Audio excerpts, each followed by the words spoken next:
Tänasel keskkonnapäeval on mul hea meel tõdeda, et puhta keskkonna ja jätkusuutliku arengu teemad on Eestimaa inimeste jaoks üha olulisemad. See väljendub meie mõtlemises ja käitumises.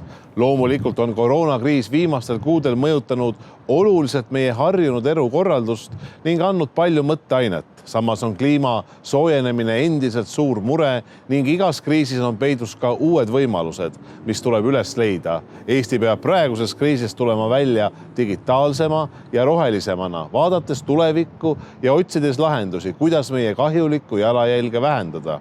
Peame pingutama, et meie kõigi mõju keskkonnale oleks võimalikult väike ning saaksime enda igapäevaste valikute tulemusel anda oma järeltulijatele edasi puhtama ja ilusama planeedi. Meil tuleb jätkata vastutustundlikku tarbimist, vanu asju taaskasutada, oma jäätmeid sorteerida, mõelda oma liikumisharjumuste üle ning eelistada võimalusel kodumaiseid tooteid. Maailma muutmine algab meie enda mõtetest ja käitumisest.